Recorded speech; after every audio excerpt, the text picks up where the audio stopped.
السلام علیکم ورحمۃ اللہ وبرکاتہ۔ پیغمبر حضرت محمد صلی اللہ علیہ وسلم کے بارے میں آج اس ویڈیو میں جانیں گے۔ پیغمبر حضرت محمد صلی اللہ علیہ وسلم ربیع الاول مہینے کی 12 تاریخ 571 عیسوی میں سعودی عرب کے مکہ میں پیدا ہوئے۔ آپ کے پتا کا نام عبداللہ بن عبد المطلب اور ماں کا نام بی بی آمنہ تھا۔ آپ بچپن سے ہی اللہ کی عبادت میں مصروف رہتے تھے۔ آپ پر ہی پوتر پستک قرآن اتاری گئی۔ 40 سال کی عمر میں آپ کو اللہ کی اور سے ایک پیغام حاصل ہوا، جس میں اللہ نے آپ کو کہا کہ تم دنیا میں ہو رہی برائیوں کو مٹاؤ، لوگوں کو سمجھاؤ، ان کو گمراہی سے بچاؤ۔ آپ نے اللہ کے اس حکم کو قبول کیا اور اس پر کھرا اترنے کا وعدہ کیا۔ تبھی سے انہیں نبوت حاصل ہوئی۔ آپ کی وفات بھی ربیع الاول مہینے کی 12 تاریخ 632 کو تیز بخار کی وجہ سے ہوئی۔ وفات کے وقت آپ 62 سال کے تھے۔ پیغمبر حضرت محمد صلی اللہ علیہ وسلم اللہ کے دوارا بھیجے گئے اسلام کے آخری پیغمبر و نبی ہے۔ آپ نے ہی اسلام دھرم کی استھاپنا کی ہے۔ اس دور میں عرب میں لوگوں کا بہت برا حال تھا۔ اس وقت وہاں ہر ورگ کا اپنا الگ دھرم تھا اور ان کے الگ الگ طرح کے دیوی دیوتا تھے۔ کوئی مورتی کو پوجتا تھا تو کوئی طاقتور بادشاہوں کو اپنا بھگوان مانتا تھا، کوئی جانوروں کو پوجتا تھا تو کوئی شیطانوں کو۔ سب کے اپنے الگ الگ دیوتا تھے۔ اس کے علاوہ وہاں ہنس کی بھاونا سبھی لوگوں میں تھی۔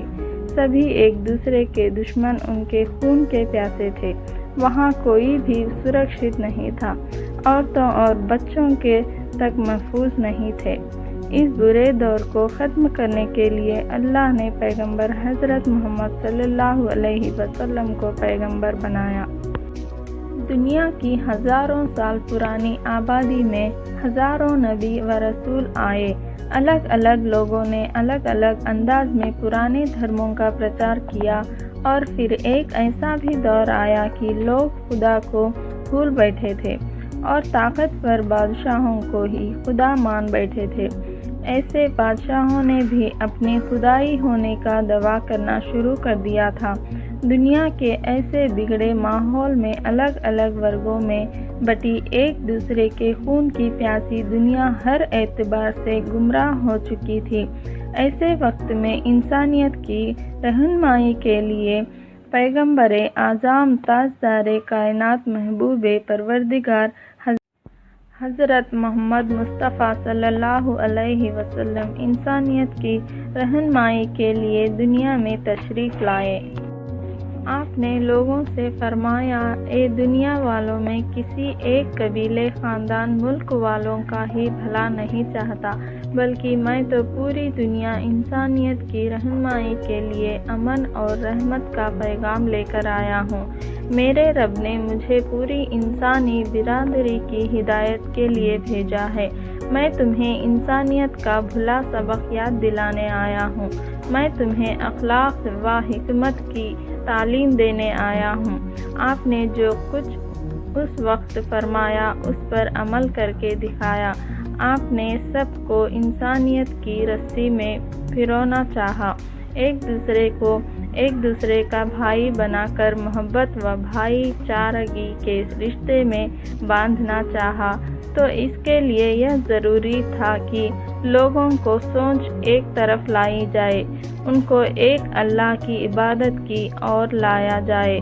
مطلب یہ تھا کہ اگر سارے لوگ ایک ہی معبود کی عبادت کریں گے تو ہی ایک بن کر رہنے کا سبق سیکھیں گے۔ لوگوں کو انسانیت و بھائی چارگی کی بنیادوں پر جمع کرنے کے لیے آپ نے ذات پات کی دیواروں کو ختم فرما دیا، کالے گورے کے فرق کو مٹا دیا، عربی اعظمی کا فرق ختم فرما کر سب کو اسلام کی لائن میں کھڑا کر دیا۔ آپ نے اسلام کا پیغام بھٹکے ہوئے لوگوں تک پہنچایا۔ وہ لوگ جو طاقتور بادشاہوں کو ہی خدا سمجھ بیٹھے تھے۔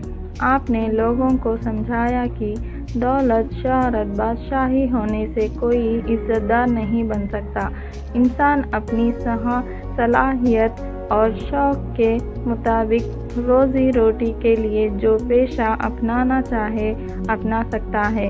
کسی کے آگے جھکنے اور ظلم سہنے کی ضرورت نہیں ہے۔ انہوں نے لوگوں سے یہ بھی فرمایا کہ حلال کمائی کے لیے کسی کام کو چھوٹا نہ سمجھا جائے اور کسی بھی پیشے کی وجہ سے کسی کو بڑا یا چھوٹا نہ سمجھا جائے۔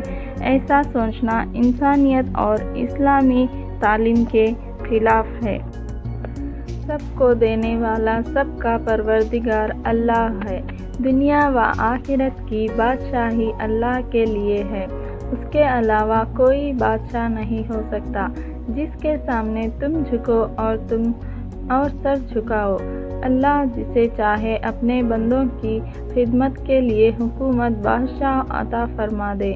آپ نے اس وقت ایسے تمام بادشاہ جو لوگوں پر ظلم کرتے آ رہے تھے، انہیں اللہ کا خوف اور عذاب بتایا اور دنیاوی و آخرت کی تباہی کا خوف بتایا۔ آپ نے غلاموں کو آزاد کرنے کی تاکید فرمائی اور غلاموں کو آزاد کرنے کو بہت بڑا ثواب قرار دیا۔ آپ کی ایسی ہی کوششوں سے 100 کروڑوں غلام آزادی کی زندگی جینے لگے۔ بڑے بڑے بادشاہ جو خدا ہونے کا دعویٰ کر رہے تھے، وہ ایک ہی اللہ کی عبادت میں لگ گئے اور پھر دھیرے دھیرے غلام خریدنے اور بیچنے کی رسم ختم ہو گئی۔ آپ نے دولت مند لوگوں سے فرمایا کہ اللہ نے تمہیں مال و دولت سے نوازا ہے تو یاد رکھو کہ تمہیں اللہ کی اس امانت کا حق ادا کرنا ہے۔ تمہیں اس دولت کو اسی طریقے سے استعمال کرنا ہے جس کی اجازت اللہ نے تمہیں دے رکھی ہے۔ اگر تم دولت کا غلط استعمال کریں گے تو کنگال ہو جانے کے ساتھ ساتھ طرح طرح کے گناہ، بیماریوں اور سزاؤں کے حقدار بھی بنو گے۔ اسی لیے اسلام میں مال جمع رکھنے کی نہیں بلکہ اس کا استعمال کرنے کی تاکید کی گئی ہے۔ مطلب صدقہ خیرات کرو، اپنے بچوں کو اچھی سے پرورش کرو، اپنا کاروبار بڑھاؤ، اللہ کی راہ میں اس کے ضرورت مندوں پر خرچ کرو، مال دبا کر نہ بیٹھ جاؤ۔ آپ کی وفات کے بعد پورے عرب میں لوگ ایمان لائے۔ آپ کی دولت پورے عرب میں اسلام کا پرچم پھیلا جو آج پوری دنیا میں قائم ہے۔